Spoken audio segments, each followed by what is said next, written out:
Now eating at McDonald's gets you the biggest break ever. I won! Yes! It's the Monopoly game. Only to McDonald's and eat, play, win. $1,000,000! Have you had your break? Halo semuanya guys, kembali lagi sama gue Aldo di Detektif Aldo. Hari ini gue kembali lagi dengan kasus yang seru banget ya. Ini relevan sekali dengan kita para anak muda yang kalau bingung makan apa, pasti pesan di restoran ini. Ini adalah fast food retail brand terbesar di dunia, yaitu adalah McDonald's.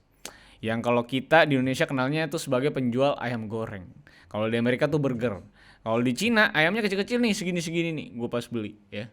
Kurang makan ayamnya kayak buru-buruhnya ya. Tapi intinya hari ini gue pengen bahas sebuah kasus di mana McDonald's itu sempat yang namanya ketipu saat mereka tuh bikin sebuah kampanye besar-besaran, yaitu adalah McDonald's Monopoly, yang ternyata game tersebut itu ditipu sama security-nya sendiri yang sebenarnya harusnya mengamankan jalannya game tersebut, di mana berhasil menipu sekitar 24 juta US dollar yang dikonversikan 300 miliar rupiah. Bagaimana cara dia mencuri dari sebuah game yang besar sekali, yang bahkan diamankan sama banyak orang, dan ternyata berhasil dia tipu. Inilah dia kisahnya. McDonald's yang dibodoh-bodohi oleh orang. Tapi sebelum gue masuk ke kasusnya, kalau misalnya kalian lagi nyari HP gitu ya, dan bingung harus beli di mana, yang harganya juga miring-miring, tapi tentu aja dapetin HP yang bagus, kalian bisa beli di PS Store, karena PS Store menurut gue udah oke banget untuk kalian beli HP, karena tentunya sama dengan visi dan misinya beliau, atau PS Store sendiri, yaitu adalah HP pejabat, harga merakyat guys. Jadi kalau kalian mau beli, bisa langsung ke PS Store aja. Dan mari kita mulai kasusnya, silahkan like, share, dan subscribe. Mari kita masuk ke 1 juta subscribers tahun ini, amin. Dan jangan lupa untuk bisa DM gue hal ya atau kasus menarik ke Instagram gue atau Twitter gue di @rivaldosantosa. So let's begin the case guys. I lost myself. I waited still for a glimmer to arrive. I know it will. Oke, inilah dia kasus penggelapan terbesar sepanjang sejarah McDonald's sepertinya. Kalian tentunya semua pasti tahu ya, McDonald's itu apaan ya? Nggak mungkin enggak dong pastinya. Dan McDonald's ini di beberapa negara barat, khususnya di Amerika dan juga Eropa, itu memulai sebuah game monopoli. Bekerja sama dengan Hasbro, pembuat game monopoli tersebut, yang kampanyenya dimulai di tahun 1987. Namanya McDonald's Monopoly. Permainan dan kolaborasi bersama game Monopoly ini adalah sebuah kampanye marketing yang menurut gue jenius banget, yang dibuat oleh McDonald's untuk tentunya membuat banyak orang itu jadi tertarik untuk makan di McDonald's, dan terus pastinya tertarik untuk ngeluarin uang mereka untuk beli makanan di McDonald's. Dan karena konsep kampanyenya itu sangat menarik ya, ini gue mencoba menjelaskan kampanye marketingnya, atau bisa dibilang apa sih McDonald's Monopoly itu. Nah, jadi McDonald's Monopoly itu akan menyimpan beberapa tiket atau bagian dari board Monopoly hasil kolaborasi McDonald's dan Hasbro. Di mana di setiap bungkus kentang, burger, Coca-Cola, hash brown, dan juga selebaran iklan McDonald's, itu bakal ada namanya sebuah tiket atau bisa dibilang sebuah bagian yang isinya bisa hadiah langsung berupa ribuan dolar, ratusan ribu dolar, sampai 1 juta US dollar, atau memang bagian-bagian dari board Monopoly yang bisa dikumpulin, yang nantinya bisa ditukarkan menjadi sebuah hadiah. Dan hadiahnya juga nggak main-main lah, gede banget. Dan memang yang dikumpulkan jadi cukup seru, karena memang kayak mengumpulkan banyak potongan-potongan yang hilang dari board Monopoly yang kalian punya hasil kolaborasi Hasbro dan McDonald's. Seperti yang gue bilang, hadiahnya juga nggak main-main. Itu mulai dari mobil sport, ada tiket cruise untuk keliling beberapa negara, terus ada ratusan ribu US dollar, itu sampai yang terbesar itu ada hadiah instan atau tiket kemenangan instan, itu 1 juta US dollar hadiahnya.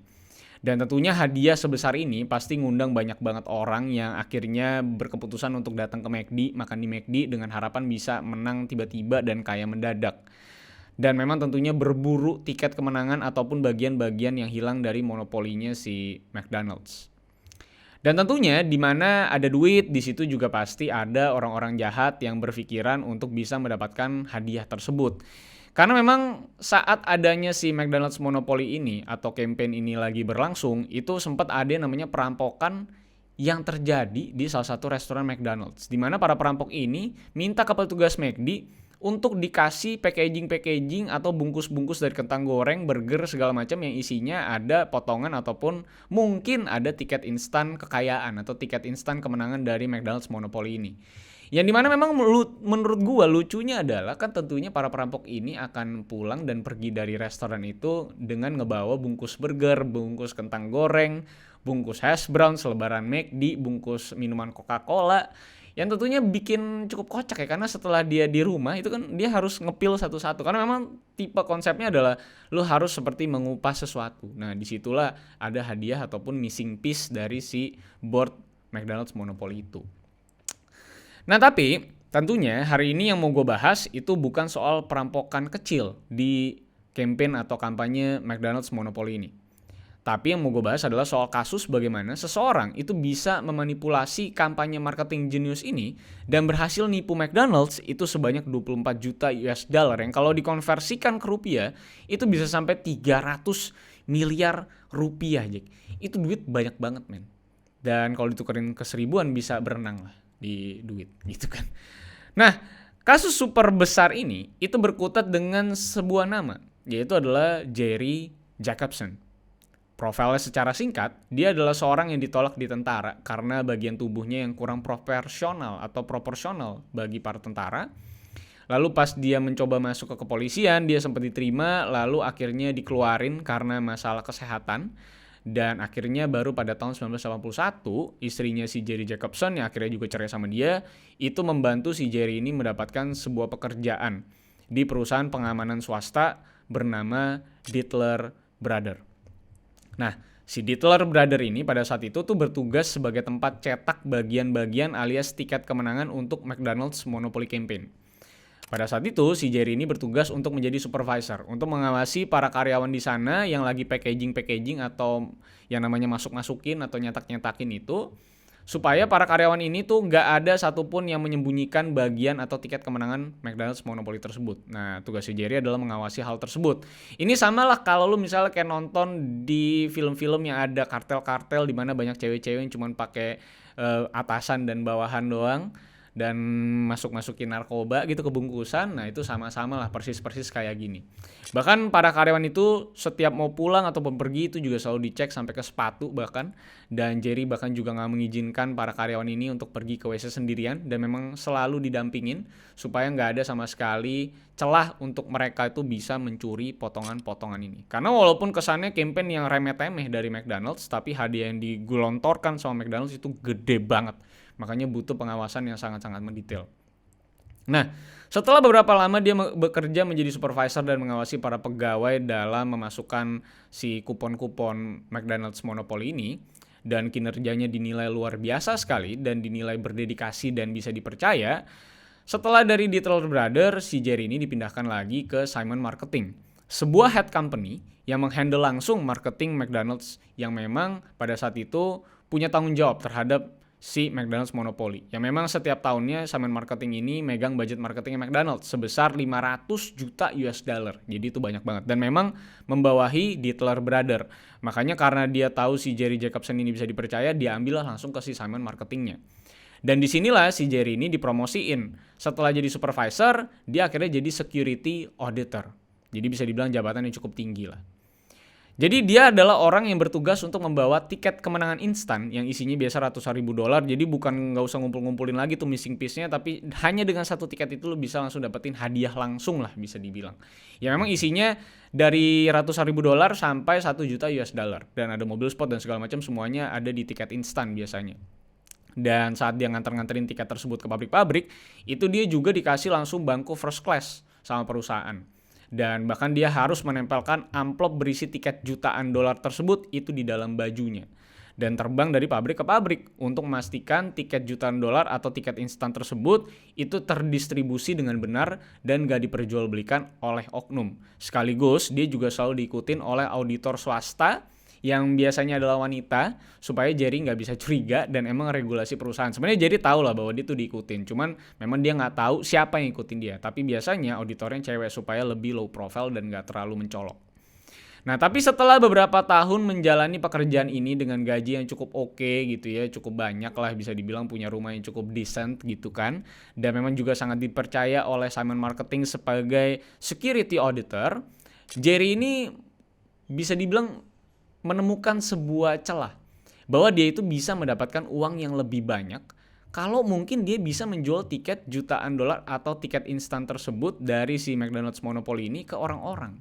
Celah pemikiran tersebut itu dia temukan saat supplier yang biasa ngirimin dia amplop tiket kemenangan untuk dia bawa dari pabrik ke pabrik itu tiba-tiba salah ngirim sesuatu. Dimana supplier tersebut itu ngirimin dia segel metalik.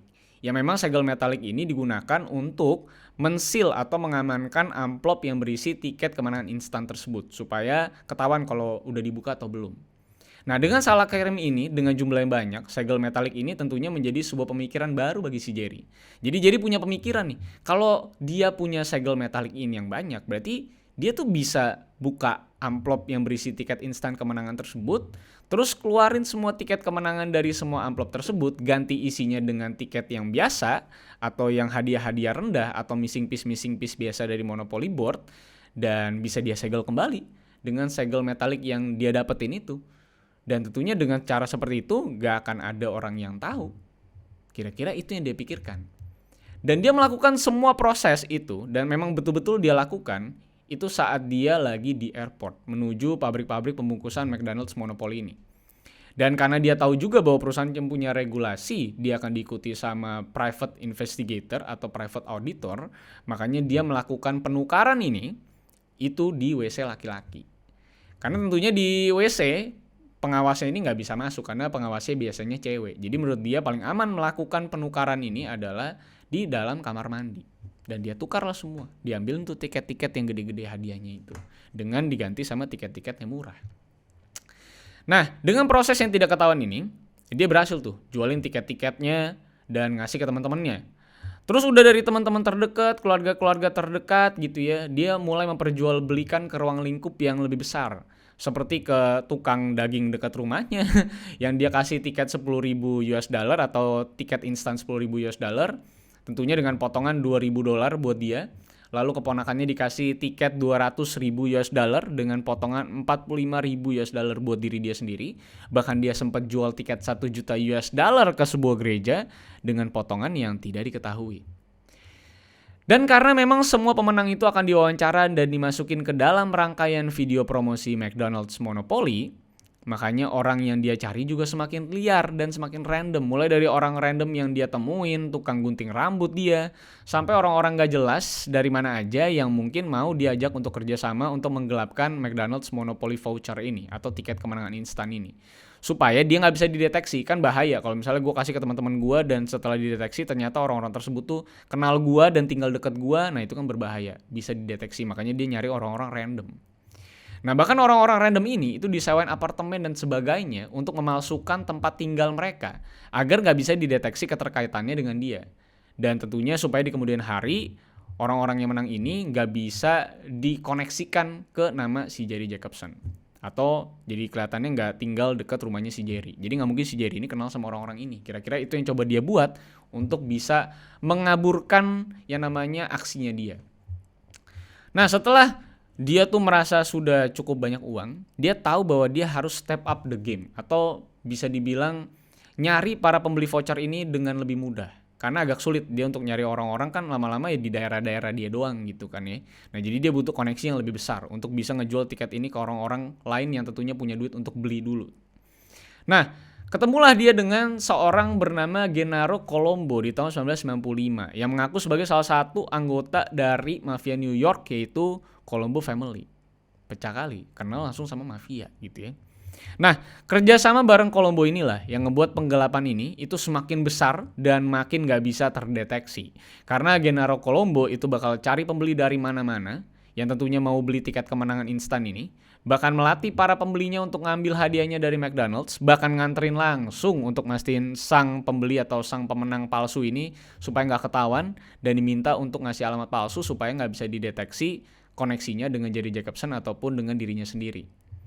Dan yang dicuri itu juga bukan lagi cuma tiket kemenangan instan ratusan ribu sampai 1 juta US dollar aja, tapi semua tiket mulai dicuri. Seperti tiket cruise, mobil sport, bahkan Gennaro Colombo itu dikasih tiket Dodge Viper gitu ya, dan sebagainya. Jadi semuanya tuh sekarang dicuri dan digelapkan oleh si Jerry Jacobson dan juga Gennaro Colombo, tentunya dengan itikat greedy alias maruk gitu ya. Dan diperjualbelikannya juga bukan ke orang-orang biasa, tapi ke orang-orang dari mafia-mafia juga. Jadi susah juga di-track gitu ya, di-track tembak gitu kan. Dan dari sinilah memang akhirnya setelah kerja sama-sama Gennaro Colombo dikasih ke orang-orang yang tentunya punya duit banyak gitu ya untuk menyembunyikan identitas dan segala macamnya, punya aset di mana-mana jadi gampang ngasih alamat palsunya. Akhirnya tentunya Jerry itu jadi super kaya raya, men. Mulai beli rumah di mana-mana, mulai beli barang-barang branded, terus mulai koleksi mobil-mobil antik yang mahal-mahal. Dan bisa dibilang itu adalah hal-hal yang gak masuk akal kalau misalnya mengacu kepada gaji tahunannya Jerry. Yang mungkin zaman dulu tuh sekitar hanya 1 miliaran setahun. Jadi hampir gak mungkin gitu ya untuk dia bisa membeli hal-hal tersebut. Tapi orang-orang sih pada gak ada yang curiga gitu ya. Mungkin jago nabung gitu, jago trading sama afiliator. Nah, orang-orang pun juga memang akhirnya mulai pada curiga. Karena kenapa beberapa tahun belakangan ini para pemenang hadiah besar atau tiket instan kemenangan yang nilainya tuh bisa sampai 1 juta US dollar itu gak ada yang mau diwawancara di TV dengan alasan privacy. Padahal di tahun-tahun awal itu banyak banget orang yang diinterview, diwawancara atas kemenangan mereka. Bahkan McDonald's pun juga sempat diwawancara terkait hal ini karena dicurigai nipu konsumen mungkin. Tapi McDonald's menyatakan bahwa semua hal terkait dengan McDonald's Monopoly Campaign itu diserahkan kepada pihak ketiga biar nggak ada kolusi dan nggak ada kecurigaan terhadap perusahaan McDonald's. Nah, jadi kira-kira kayak gitu. Nah, tentunya semua berjalan baik-baik aja. Terus si Jerry juga tetap dapetin duit, Gennaro dapetin duit juga. Ya, mereka bagi-bagi lah, 50-50 lah bisa dibilang. Nah, tapi pada tahun 1998, Gennaro Colombo ini tiba-tiba mengalami kecelakaan dan meninggal dunia karena ketabrak mobil. Lagi pas dia nyetir sama istrinya. Yang secara misterius dicurigai oleh keluarganya Colombo bahwa ini sepertinya adalah aksinya si Jerry Jacobson untuk menghilangkan Gennaro. Karena asumsi mereka, Jerry kayaknya udah gak mau bagi-bagi hasil sama keluarga Colombo, alias pegel gitu, bagi-bagi hasil mulu, pengennya kaya sendiri. Kira-kira gitu suujon dari Colombo family. Nah, sedangkan di sisi lain, Jerry yang kehilangan makelar tiketnya dan emang kelas kakap punya juga nih si Gennaro, akhirnya dia harus berpikir bekerja sama dengan orang lain untuk mencari pembeli tiket kemenangan ini bersama dengan orang-orang yang tentunya gak sepowerful Gennaro Colombo. Jadi ya bisa dibilang agak tersendat lah bisnisnya dia untuk yang namanya ngejual-ngejualin tiket-tiket ini. Nah, lalu pada bulan Maret tahun 2000 ada sebuah telepon ke FBI yang mengatakan bahwa orang bernama Uncle Jerry itu sudah melakukan penggelapan terkait dengan tiket kemenangan instan McDonald's Monopoly, di mana Uncle Jerry ini mencuri tiket tersebut dan menjual tiket tersebut kepada mereka. Mereka ini ceritanya yang lagi nelfon. Tanpa tentunya orang yang nelfon ini memberikan identitasnya dia. Nah, lalu setelah menerima telepon ini, Special Agent Richard Dan yang terima telepon tersebut itu langsung menghubungi McDonald dan berbicara kepada humasnya atau PR-nya si McDonald's yang bernama Amy Murray pada saat itu. Yang setelah dapat informasi tersebut dari FBI, dia tuh langsung melakukan yang namanya verifikasi data ulang kepada para pemenang tiket instan tersebut yang udah menang ratusan ribu dolar sampai yang 1 juta US dollar. Yang ternyata dia menemukan bahwa beberapa pemenang itu punya koneksi ke keluarga Colombo setelah ditelisik lebih jauh. Dan beberapa setelah diperiksa data-datanya itu ternyata juga ketahuan memberikan alamat palsu dengan asumsi sepertinya bagi otaknya Amy Murray kayaknya ada yang coba disembunyikan. Kenapa pemenang itu harus memberikan alamat palsu? Nah, informasi tersebut itu semua digelontorkan ke Richard Dan yang memang bertugas dan memegang kasus McDonald's Monopoly tersebut. Nah, Richard Dan yang dapat informasi tersebut dari Amy Murray itu langsung yang namanya gercep bikin tim kecil berisi 25 orang. Lalu mencoba memeriksa beberapa pemenang dan akhirnya menemukan bahwa 3 pemenang tiket 1 juta US dollar itu punya alamat asli yang gak jauh dari tempat tinggalnya Jerry Jacobson di Jacksonville. Yang juga adalah teman-temannya Gennaro Colombo juga. Ngerikan ya. Maka dari itu, mendapatkan data-data tersebut bahwa 3 pemenang 1 juta US dollar itu ternyata hidupnya atau tinggalnya tuh sesungguhnya dekat tempat tinggalnya Jerry Jacobson. Makanya Uncle Jerry ini diasumsikan adalah Jerry Jacobson. Makanya si Jerry langsung diawasin 24 jam. Diintai semua aktivitasnya kemana-mana. HP-nya disadap. Untuk tentunya mengumpulkan bukti-bukti terkait kasus ini. Nah, lalu dengan semua bukti-bukti yang FBI dapatkan dari pengintaian dan penyadapan HP gitu ya, FBI yakin bahwa yang dimaksud Uncle Jerry dari informan rahasia tersebut adalah Jerry Jacobson. Dan setelah mereka punya asumsi konkret tersebut, FBI membutuhkan satu bukti lagi untuk memastikan bahwa betul Uncle Jerry yang dimaksud adalah Jerry Jacobson yang memang betul-betul terlibat dan memang menjadi otak dari aksi penggelapan terbesar di McDonald's ini. Makanya si FBI berdiskusi lah sama si McDonald's. Tolonglah lu bikin satu kali lagi campaign McDonald's Monopoly, lu panjangin durasinya. Dan FBI punya harapan bahwa dia bisa menemukan sang penjual tiket kemenangan yang sesungguhnya gitu. Untuk membuktikan siapa sebenarnya betul-betul dalang dibalik penipuan besar ini kalau betul-betul adanya penipuan. Nah ternyata betul aja. Saat dia lagi menyadap teleponnya si Jerry, tertangkap sebuah perbincangan bahwa Jerry sudah menjual tiket kemenangannya ke seseorang bernama John Davis. Dan gak lama setelah penyadapan tersebut, McDonald's tiba-tiba nelfon FBI. Ngasih informasi bahwa ada orang yang bernama John Davis itu abis ngeklaim tiket kemenangannya. Nah langsung klop informasinya. Dengan bukti itulah FBI langsung konkret bahwa Uncle Jerry yang dimaksud oleh informan rahasia pada saat itu adalah Jerry Jacobson dan memang sebenarnya penggelapan itu betul-betul terjadi. FBI langsung interogasi si Jerry, ditangkap langsung dan Jerry mengakui semua perbuatannya dengan imbalan saat dia mengakui semuanya dan tentunya mencepukan semua teman-temannya yang ikut kerja sama-sama dia. Dia tuh masa tahanannya tuh atau masa tuntutannya dikurangin menjadi 15 tahun dan semua propertinya tapi disita negara katanya. Tapi sayangnya memang saat persidangan ini berlangsung gitu ya, dan ini adalah kasus yang besar juga, publik juga merasa dibohongi karena mereka kan yang ngeluarin duit gitu ya buat pergi ke McDonald's, tapi ternyata mereka tuh sebenarnya nggak punya harapan untuk bisa menangin tiket instan jutaan dolar tersebut kan memang semuanya udah diambil sama si Jerry Jacobson selama belasan tahun men. Jadi tuh kampanye berjalan belasan tahun dan belasan tahun itu juga Jerry Jacobson nggak pernah ketahuan. Jadi publik tuh merasa ditipu, makanya pengennya sidangnya terbuka dan betul-betul bisa ditonton sama publik. Dan orang tuh pengen tahu juga apakah persidangan ini jujur. Karena memang si Jerry ini punya backingan yang cukup keras juga dan duitnya lagi banyak-banyaknya. Nah, tapi sayangnya kasus besar ini tuh ketutup dengan kasus besar 911 yang terjadi. Dan yang kita tahu ternyata tuntutan 15 tahun itu hanya menjadi 37 bulan doang. Dan denda 12,5 juta US dollar dan dikatakan sama publik ini jauh dari adil dan kayaknya ada sesuatu di balik persidangannya Jerry yang tertutup dengan kasusnya 911 karena memang kebetulan waktunya berdekatan. Sampai sekarang nggak ada yang tahu siapa yang nelfon FBI pada bulan Maret 2000 tersebut dan yang nyebutin nama Uncle Jerry. Tentunya publik mengira bahwa itu adalah keluarganya Colombo yang memang mungkin masih menyimpan rasa dendam sama Jerry Jacobson karena dirasa sudah membuat si Gennaro meninggal. Itu asumsinya mereka aja gitu ya.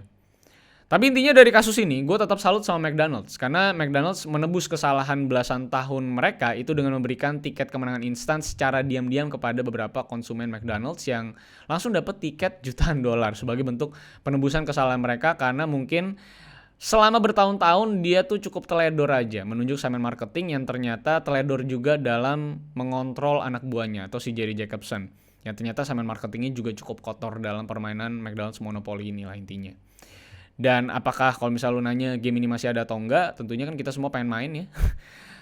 Ini game ada tapi nggak ada di Asia atau nggak ada di Indonesia karena memang ini fokusnya di Amerika dan Eropa dan beberapa negara yang masih melangsungkan misalnya mungkin Amerika dan sekarang baru-baru ini juga ada Inggris yang memang sebenarnya harusnya berlangsung di 2021 tapi karena pandemi jadi tertunda dan namanya pun juga berganti-ganti, nggak McDonald's Monopoly aja tapi udah berganti sesuai dengan tema-tema yang lagi dipakai seperti misalnya di Amerika NFL gitu mereka featuring segala macam karena memang McDonald's Monopoly ini namanya cukup kotor pada saat itu dan memang diangkat menjadi sebuah kasus yang ada di dokumenter di HBO namanya McMillions.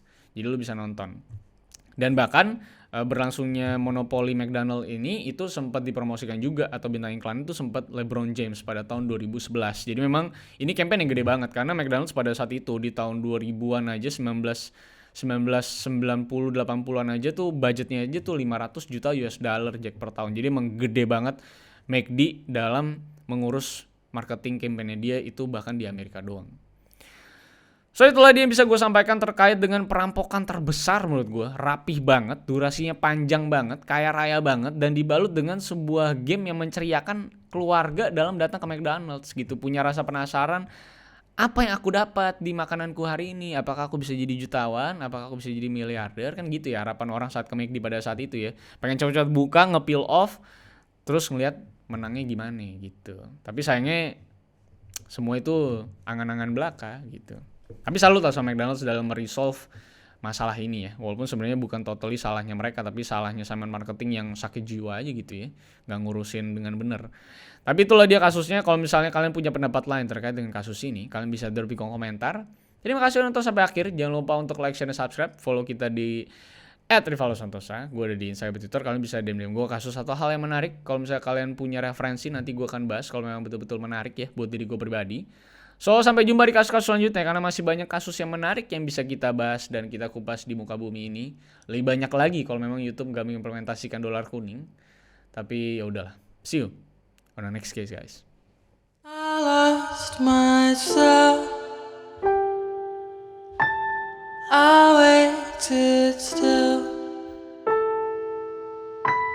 for a glimmer to arrive. I know it